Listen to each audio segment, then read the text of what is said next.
Nagaan keenya kabajaa fi jaalalaa bakka jirtanitti sinaa ga'u daawwattoota keenya akkam jirtu. Kun sagantaa safuu seeraati. Sagantaa keenya safuu seeraa sa'aatii keenya eeggannee kunoo qindeeffannee istuudiyootti argamneerra.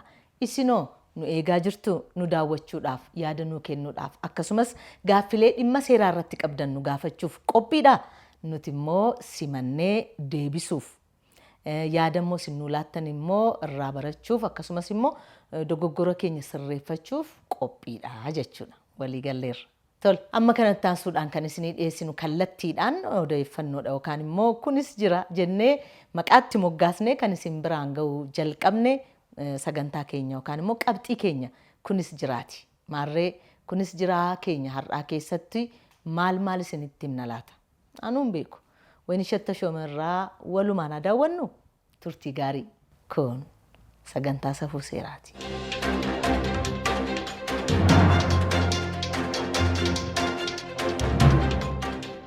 Harka fuune akkam jirtu. Amma yerootti kunis jira daawwattan irra geenyeerra. Kunis jira keenya jalqabaatiin himatamtoota yakka malaammaltummaa raawwatan irratti adabbii barsiisu kenneera jedha abbaan alangaa godina Booranaa Bahaa. Himanni kun kan baname namoota 5 irrattidha.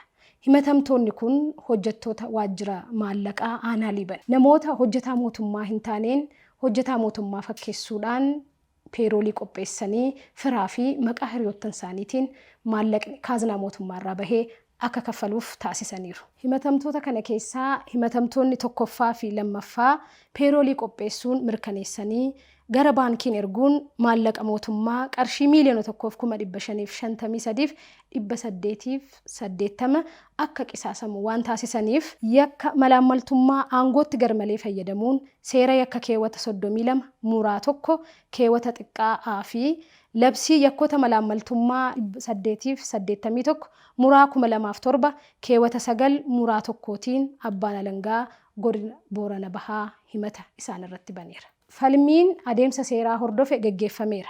Ragaan abbaa alangaa erga dhagaameen booda himatamtoota 1ffaa, 3ffaa fi 4ffaa sadarkaa aangoo fi hanga hirmaannaa isaan yakka sana keessatti qaban giddugala taasisuudhaan himatamtuun 1ffaa adabbii hidhaa cimaa waggaa 6 fi baatii 9 akkasumas qarshii 9,000 himatamtuun 2ffaan adabbii hidhaa cimaa waggaa 1 fi baatii 5 qarshii 2,000 himatamtuun 3ffaa fi 4ffaan adabbii hidhaa cimaa waggaa 6 fi baatii 4 fi qarshii 5,000 himatamaa 5ffaa adabbii hidhaa cimaa waggaa 5 fi qarshii 3,000tiin akka adabaman manni murtii olaanaa godina Booranaa Bahaa murteessee jira. Egaa jiran aangoo hojiif kenname faayidaa dhuunfaaf itti fayyadamuun admaleedhas yakka cimaa keessas nama galcha. Kanaaf aangoo nutti kenname of eeggannoon itti fayyadamuun dhaamsa keenya. Mana murtii olaanaa Ameerikaatti murtichi kan murtaa'e daldaltootaa fi caasaa dhimmoota galii irratti hojjetan waliin wal dhabdeen kun kan uumame. Wal falmiin isaanis guddatee mana murtii wal dhaabaniiru. Daldalaan fuduraa fi kuduraa biyya alaatii galchuun jiraattotaaf dhiyeessa. Hojii kanaaf immoo mootummaan qaraxa gaafata. Akka seera biyyattiitti fuduraan yookaan firuut kan jennu qaraxarraa bilisadha. Kuduraan garuu qaraxni itti kaffalama. Daldalaan kun timaatimiin fuduradha. Kanaaf warri galii qaraxa nagaafachuun qabani. Qaraxarraa bilisanaaf galchuu qabu jedhee falma. Hojjettoonni waajjira galii immoo lakkii qaraxa kaffaluu qabdasa jedhuun wal dhabdeen isaanii as ga'ee jira. Manni murtii olaanaa Ameerikaa dhimmicha ija saayinsii fi ija ooltee bultee hawaasaatiin ilaalee murtii dabarsee jira. Dhugaadha. Timaatimiin firii fi habaaboorraa uumama. Fuduradha yookaan firuutiidha jenna. Garuu immoo haalli itti fayyadama isaa fudurarraa adda isa taasisa. Qofaa isaatti akka burtukaanaa nyaata booda kan nyaannu osoo hin taane akka gosa nyaata tokkootti laaqana irratti dhiyaana irratti yookaan immoo nyaata biraatti makamee kan dhiyaatee nyaannu waan ta'eef qaraxni itti kaffalamuu qabaa akka kuduraatti jedhee murtii dabarsee jira. Egaa saayinsii fi murteen seeraa garaa fi dugda ta'eera Ameerikaatti. Kan gabaase The Washington Post. Isin birattoo timaatimiin fuduradha moo kuduradha? Deebii isaa naa kennitu.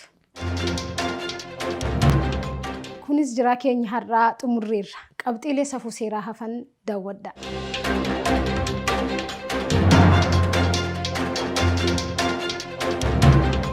Raajii Dhabbo harki hanna baree duuluutu jedhu mitiire amma peeroolii qopheessanii nama qindeessanii nama hin jirretti wanta kanan argu odeeffannachaa fedheen yookaan immoo kunis jiraa irratti wanta dhageessan sanarra deebi'uu barbaadeen xiqqoo ishee. Himannaan isaa malaammaltummaa jedhama ta'a. Kun hannadha. Hanna jedhamee maqaan itti bahee gaarii ta'a. Nuti kan beennu kaartaa irratti sobaan tulaf hin jiraatiin qilleensuma irratti suuraa maxxansanii maqaan jirre maxxan. Namichi hin jirus hin beekus kaartaan isaa garuu jira. Akkasiin beekama ture hanni. Amma immoo siruma isaa peerooliin qophaa'ee mallattaa'ee namni qophaa'ee namni dhufee nama hojiin hojjenneef. Kanaaf nuun sifaa wanti nuun nyaannu. Akkasittiin hannee jennaan maallaqi dhufus yookaan mana qorichaatti dhuma mana wal'aansa fayyaatti yookaan immoo bada. Maaliif jennaan dafqi namaa guyyaa lakkaa kanuma namaati. Mootummaan egaa samiirraa wayi kun kan mootummaa ta'e waaqayyo jaab godhee wayi lafatti buuse. Kanuma namaati. Sabbata hiyyeessaarraa hiikama waan ta'eef nyaatameennaan namaaf hin sifaa'u. Kunis jiraa keenya keessatti waan ani dhageera. Walumaan dhageenya hin jenneere waliin dhageenyeetu. Tole egaa gara qabxii ittaanutti dabarraa. Qabxiin ittaanu maalirratti xiyyeeffata jettan seerota fooyya'an. Caffeen itti gaafatamummaan isaa seera baastuudha. Qaamolee sadan keessaa tokko jechuudha. Caffeen seera baasa. Maarree seerri hin ba'a yeroo jennu maal jechuu keenya yoo jennee seeronni fooyya'aa deemu fakkeenyaaf teekinooloojii wajjin haala yeroo wajjin. Amma duri tiiktookiin hin dhufin tiiktookii irratti waa barreessu yookaan immoo feesbuukii irratti waatu barreeffama jedhamee isaaf seerri bahee hin jiru.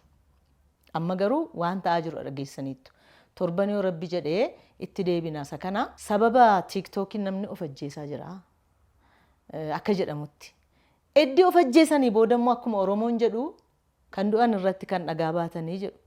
Eddii du'anii booda namni du'e sun hin boqotu. Namni ajjeefame sun hin boqotu.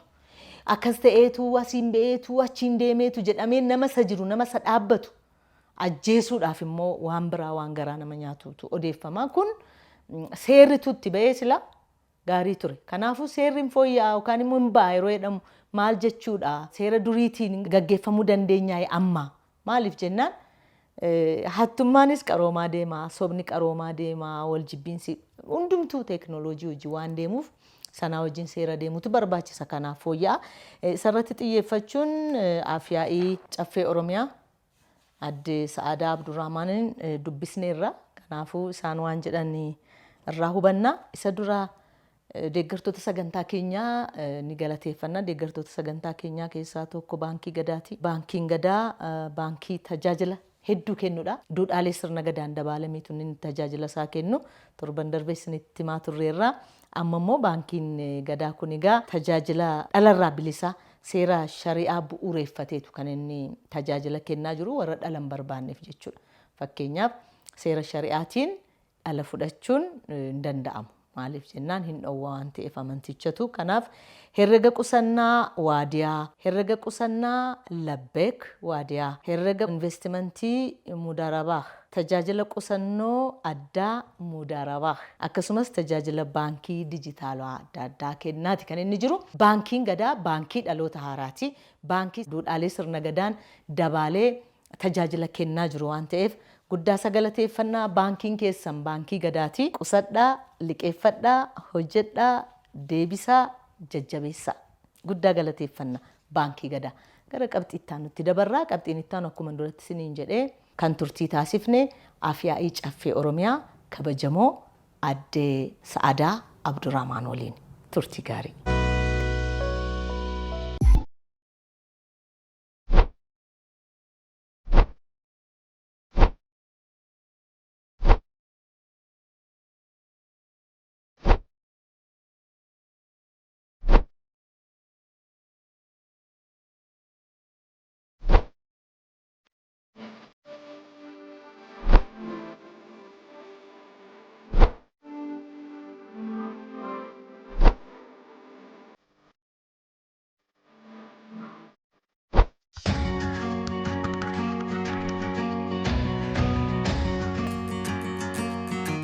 Caffeen Oromiyaa qaama seera baastuu mootummaa naannichaati. Qaamolee mootummaa sadan jiran keessaa qaama siyaasaa aangoo olaanaa qaama seera baastuu naannichaati. Seerota naannoo keessatti bahan hundasaa karaa caffeetiin kan bahuu fi kan ammoo bakka bu'ummaan kennamee bahus kan hordofu jechuudha. Akkasuma ammoo hojiiwwan hawaasummaa, diinagdee, siyaasaa naannicha keessatti kan hordofuu fi waliigala fayyadamummaan uummata naannichaa haala irra jiru hordofii fi to'annoo karaa koreewwan dhaabbitiin karoorri qabamu hangam fayyadamummaa uummataa mirkaneessaa akkasuma immoo qabatamaan hangam hojiitti hiikamaa kan jiru kana kan hordofuudha. Waliigala caffeen Oromiyaa qaama seera baastuu naannoo Oromiyaati jechuudha.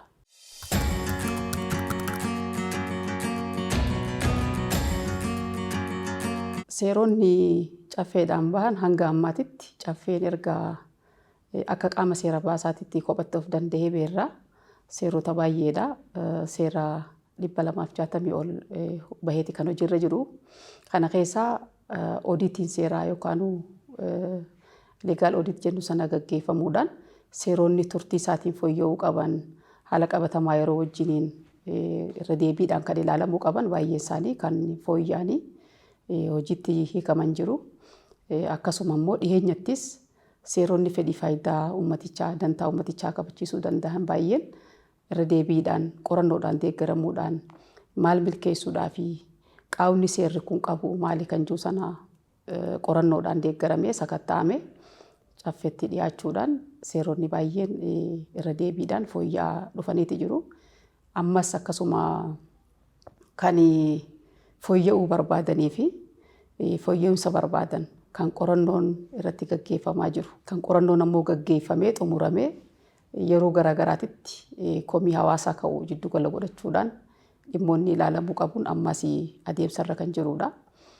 Keessaafuu caffeen Oromiyaa karaa koreewwan dhaabbiitiin hojii hordofii fi to'annoodhaa gaggeessa. Gama raawwii hojiidhaa gaggeessa kurmaanaanii. Kanaan abbummaadhaan keessaafuu dhimma koree dhaabbii hawaasummaa fi dubartootaa qaba caffeeni. Karaa kanaan kan dhimma dubartootaa daa'immanii kan hordofu yeroo baay'ee waltajjii garaagaraa irrattis gocha raawwatamurraa wantoota qabatamaan hawaasa keessa mul'aturraa kan hawaasnis kaasu akkasuma immoo kokasiin dubartootaas marii keessatti kan kaasan mirga dubartootaa wajjiniin dhiibbaa garaagaraa dhaqqabu daa'immanii wajjiniin kan kaasan jiru jechuudha. Kanaan wal qabatee akka naannoo keenyaatitti seera maatii Oromiyaa qabna. Seerri maatii Oromiyaa kun ka'umsi isaa seera federaalaa kan ta'e labsii mataa isaatii kan qabu. Labsii lakkoofsa 83 muraa 1996 kan fooyya'ee baheedha jechuudha seerri maatii Oromiyaati. Seerri kun yeroo dheeraadhaaf kan hojiirra jiru waggaa 20 ol seera hojiirra jiruu fi hawaasni keenya haala qabatamaa isaatiin ittiin tajaajilamaa. Ittiin gargaaramaatis murtiin garaagaraas itti kennamaati kan ture. Tokko akka haala qabatamaa naannoo keenyaatiin rakkoo bakkaa bakkatti jirtuun kan fooyya'uu qabu jedhamee yeroo garaagaraa koomiinis irratti ka'aa turee fi gaafiin irra dhiyaachaa ture tokko seera maatii kana. Kanaanis wal qabatee bu'uurri isaa keessaafuu diiggaa gaa'ilaa wajjin wal qabatee waan ka'utu jira. Maatiin tokko waliigalteedhaan gaa'ilaa ni raawwatu. San keessatti immoo gaafa adda bahanis haalli ittiin oliyyata murtii sana booda ittiin argatan akka hin jirretti labsii kana keessatti kan jiru waan ta'eef mirgi oliyyata argachuudhaa yookaan dhimmichi lammaffaa akkaataatti ilaalamuu danda'u carraan kan waan hin jirreef akka gaaffii tokkootitti yeroo hedduu ni ka'a jechuudha. Kana qaamni seeraatis warri seera hiiktuu biraayis yeroo garaagaraa kan ka'aa turedha. Kanaaf ilqiisoon qorannoosaa gaggeessee kan dhiyeessee fi ka'umsi isaa maalii waan jiru kana maaliif hammas takka baay'ata akka naannoo keenyaatitti yeroo gara yerootitti dhimmi kun ballachaa maatiin diigamaa dhaloota irrattis miidhaan qaqqabaa jira waan ta'eef ka'umsi isaa maalii waan jiru ilqiisoodhaaf kennamee qorannoon gaggeeffamee adeemsarraa kan jirudha dhimma fooyya'uu qabudha jechuudha. Kanaaf labsiin fooyya'uu qaban yookaan seerota fooyya'uu qaban keessaa yeroo itti aanutti karaa rakkoo kana furuu danda'uun karaa ijaarsa maatii irratti xiyyeeffateen haala ittiin rakkoo uumame sanarraa illee gaabbanii deebi'anii of duuba deebi'anii carraa ittiin ilaaluu danda'an maatiin sana akka hin bittinnoofne carraa kennuu danda'u akka jiraatu waan ilaalamuu qabuutu jira jechuudha. Kanumaa wal qabatee gaafa gaa'illi diigamu daa'imman isaan jidduudhaa bahan qoodii qabeenyaa irratti illee haalli itti konsidariin goonee jira jechuudha. Seericha kana keessatti haadhumaa fi abbaadhaa kan qooddatu.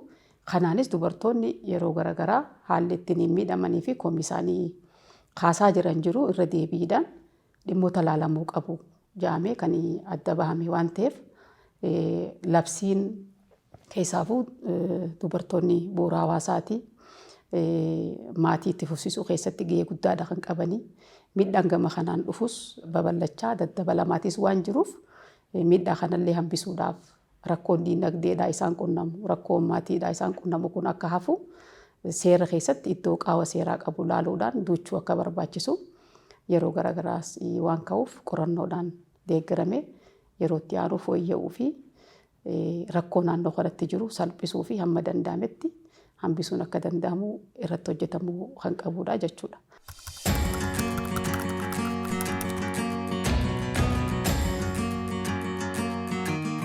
Akka waliigalaatitti yoo ilaallu keessaafuu yakki dubartoota irratti daa'imman irratti raawwatamu yeroo gareerootitti bufe jijjiirrachaa haalli itti dabalaa dhufe jira. Maatiidhaan irratti yakki irratti raawwatamu jira. Qaama garaagaraa qaama alaatiin irratti raawwatamu jira. Kuni akka Oromiyaatittis iddoolee keessaafuu itti baay'atan. Bakka hunda Oromiyaa hunda jechuu hin dandeenyu. Bakka gochi kun ittiin baay'atu jira. Kuni qabatamaadhaanis waan jiru adda bahee hubannoon garaagaraas kan namaa tureeti jira. Qaamni deeggarsa kennuu qabu qaamni asirratti hirmaate immoo qindoominaan wanta kana dhaabsisuu danda'u gocha kana dhaabsisuu danda'us walii wajjin hojjechuu akka danda'amu hojiin hojjetamaa ture jira. Kuni garuu qofti gahaadhaa miti. Akka biyyaatitti seerri akka tokkumatu jira. Kanuma seera federaalaatii kan jiru. Seerri kun seera waggaa dheeraas hojiirra jiru. Achi keessatti garuu akkaataa murtiin itti kennamu gosa badii saniitiin ulfaatina badiitiin ulfaatina rakkichaatiin ulfaatina yakkichaatiin haalli itti kaa'ee jira. Amma gaaffiin jiru seerri dhabamee yoo osoo hin taane yookaan seera keessatti akkaataan dhimmicha saniif ulfaatina seerri kenne qaawwa qaba osoo hin taane akkaataa seerichi hojiitti itti hiikamudha. Qaama badii balleesseef murtoo seeraan taa'e sana jechuudha. Akkaataa ulfaatina rakkinicha saniitiin murtii kennuudha kan rakkoo ta'aa jiru. Fakkeenyaaf gudeettiin dubartii irratti gaggeeffamu ajjeechaan wanti garaagaraa jira. Kuni mana murtiitti gaafa dhiyaate manni murtii ragaa namaati kan barbaadu wantoota akkasii gocha akkasiitii fi yakka akkasii gaafa raawwatame wanti akkasii immoo amaluma isaatiin waan nama duratti ragaa duratti raawwatamuu miti haala ittiin ragaan sun ittiin dhabamuu fi kufaa ta'uu in mul'ata. Isa qofaa miti immoo mana hakiimaatirraa illee hospitaalarraa ragaan dhufu mataasaa bakka ittiin kufaa ta'uu fi dubartoonni akkasii sana deddeebiidhaan bakka garaagaraatti mirga isaanii falmachuudhaaf haalli ittiin socho'an jira. Kanarra dhaabbatee ragaan mana hakiimaas kan ture yookaan immoo fudhatama kan qabne yookaan maali jechuun illee bakka ittiin hambisan illee jira. Raguma san illee bakka garaagaraatti illee immoo waan garaagaraa hawaasni illee kan ittiin quufne bakka itti ka'u jira jechuudha. Kun deemee dhiibbaa guddaadha jechuudha. Miidhaa dubartoota miidhaan irra geessan irratti miidhaa dabalataa mirga qabdu sana dhabuu fi miidhaan irratti geessan ammoo akka hin dandamannee fi badii irra raawwatame saniif murtoo barsiisaa akka hin kennine kan taasisudha jechuudha. Seerri akka wanni deebi'ee fooyya'uu wanni keessatti ilaalamu turtii isaatiinis waggaa dheeraa hojiirra jira. Wanni ilaalamu jiraachuu danda'a. Haa ta'u immoo seeruma hojiirra jiru qabatamaan akka seerri jedhutti hojiitti hiikamee fi yakka akkasiitiif akkaataa seera taa'een murtee barsiisaa akka badii isaatiin kan namaa yoo deemee fi akka irraa baratamu taasifamaa yoo deeme qaamni miidhaan irra geessanis akka dandamatuu fi kan biraatillee akka irraa baratu gochuun ni danda'ama jechuudha.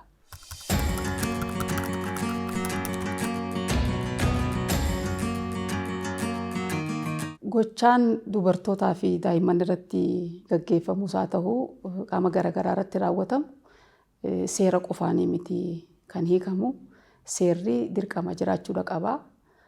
Ittiin baraaruudhaaf, hambisuudhaaf, xiqqeessuudhaaf, daangaa waan sodaatanii san akka jiraatu taasisuudhaaf itti fayyadamuu dandeenya. Haa ta'u immoo hawaasni keenya aadaa duudhaa qabaa, safuu qabaa. Isatti deebi'ee isaan wal gargaaruu, isaan wal barsiisuu, wal bira dhaabbachuu, qaama miidhame immoo cinaa dhaabbachuu, gochaan akkasii immoo hangam hawaasa keessatti hamaa fokkotaa akka tahe barsiisa. Adabbii barbaachisullee bifa aadaatiin akkaataa ittiin kennamuu danda'u hawaasni akka irraa baratu gochuun ni danda'ama. Gama seeraa qofaan yoo kajannu taate keessaa bahuunis ni ulfaata, gocha kana xiqqeessuun illee ni ulfaata waan ta'eef hamma danda'ametti hawaasni keenyaas bakka jirutti dubartoonnis dubartii cinaa dhaabbachuudhaan qaamni siyaasaatillee dhimma kanaaf tumsa barbaachisu taasisuun bira dhaabbachuudhaan keessaafuu murtoo kennamellee bakka ittiin hojiirra oolchuudhaaf rakkatamullee jira jechuudha. Murtoon seeraa kenname mataasaa barsiisaa akka ta'uu fi hojiirra akka oolu deeggarsa barbaachisu qaamoleen sadarkaan jiran hundu qindoominaan irratti hojjechuudha kan qabanidha jechuudha. Miidhaa maatii tokko osoo hin taane miidhaa hawaasaa akka ta'etti fudhachuudhaan wal cinaa dhaabbachuun, wal deeggaruun, wal jajjabeessuun barbaachisaadha jechuudha. Maaliif rakkoo sanirraas akka dandamatan taasisuun gaariidha. Keessaafuu maatiidhaan wal qabatee gochaan garaagaraa raawwatamu, gudeeddaan garaagaraa raawwatamu jira. Daa'ima faarratti kan raawwatamu jira. Gocha akkasii amma baasanii dubbachuudhaaf illee baay'ee ulfaataadha. Gudeeddiidha jechuudhaaf illee waan ulfaatu baay'ee qaba jechuudha. Kanaaf akka aadaatitti illee Oromoon safuus qaba waan ta'eef duudhaa sirna gadaa qabutti illee akkaataatti deebi'ee dhimmoota akkasii sana maatii keessa kan uumamu haa ta'u, naannoo isaanii kan uumamu haa ta'u, akkaataa abbootiin gadaa keenyas hawaasninis itti balaaleeffatu qaama rakkoo akkasii uumee argame irratti immoo wanti barsiisaan akka fudhatamu taasisuu keessatti hunduu geessaa yoo baate gochaa yookaan yakka garaagaraa dubartoota irratti daa'imman irratti raawwatamu kana waliin taanee xiqqeessuu dandeenya. Seera baasuu qofa, seera bee hojiitti hiikuun yookaan hordofuudhaan qofa gochi kun furmaata argachuu ni danda'a jee yaadu. Kanaaf hundi keenya irratti hojjechuu qabna kaju sanan qaba. Ergaa waliigalaa ni qabu. Dubartoonni keenya mirgaa fi dirqama isaanii beekuu qabu. Rakkoo garaagaraa dhufteef qaama seeraallee itti dhiyeenyaan gorsa gaafachuu, deeggarsa barbaachisu argachuu, akkasuma immoo jalqaba naannoo ofii jiraatanitti jaarsolii manguddoo wajjiniin dhimmootni ilaalamuu qabus akkaataa itti ilaalamuu fi wantoota humna isaaniitii ol ta'e immoo gara seeraatitti fiduudhaan mirga seeraan qaban sana akkaataa itti fayyadaman gochuun barbaachisaadha. Hundaa ol garuu keessaafuu rakkoo maatiitii wajjii wal qabatu. Gaafa rakkoon maatii jidduutti uumamu kan miidhamu daa'immanii dhaloota boruu biyya kana jijjiiruu danda'u, ijaaruu danda'u, biyya kanatti fufsiisuu danda'u waan ta'eef hunda dura maatiin gaafa rakkoon jidduutti uumamu yookaan rakkoon garaagaraa jennu kun rakkoon gudeeddii haa jennu, ajjeechaan haadha manaa irratti raawwatamu haa jennu kan miidhamu dursa maatii sani jechuudha. Kanaaf qaama biraa osoo hin taane qaamni gocha san raawwatu itti yaaduu akka qabu, wantoota akkasiirraa of eeguu akka qabu, qaamni gocha sana irratti raawwatamus dhala isaanii kan kennaa jiran waan ta'aniif haadha daa'imaa balleessuun rakkoo akkasii sana gaafa mul'atu akkaataa irraa barachuu danda'u, akkaataa namni gocha akkasiitti ittiin galletti wal barsiisuun wal bira dhaabbachaadhaan immoo bakka rakkoon akkasii uumamte immoo gocha akkasiirraa hawaasni keenya akka of eeguu fi adabbiin yookaan murtoon barsiisaan akkaataa seeraan ta'in akkaataatti kennamu hunduu deeggarsa isarraa barbaachisu taasisuudha qaba kajuu kanaan qaba. Hundaa ol garuu dhimmoonni akka naannoo keenyaatitti gochaa keessaafuu garaagaraatiin dubartoorratti raawwatamu kun dubartoonni bakka jirtutti sirrii miti kan jiru kana falmuu qabdi, sagalee walii ta'uu qabdi, wal cinaa dhaabbachuu qabdi. Miidhaan dubartii miidhaa kiyya kan jiru kana aadeeffachuu, ittiin wal bira dhaabbachuu, karaa kan miidhamte immoo jajjabeessanii miidhaa isiitiin mana keessatti qabamtee ukkaamamtee taa'uu osoo hin taane gabbaatee mirga heeraan qabduun seeraan akka gaafachuu dandeessu, miidhama sanarraa dandamachuu akka dandeessu, hawaasa keessatti nagayaan jiraachuu akka dandeessu deeggarsa barbaachisu dubartoonni sadarkaan jiran dubartoonni hawaasa keenya keessa jiranii fi haati hundi bakka jirtutti rakkoo akkasiitiin dubartoota miidhaman daa'imman miidhaman cinaa dhaabbachuu deeggaruu qabnaa kajuu kanan qaba.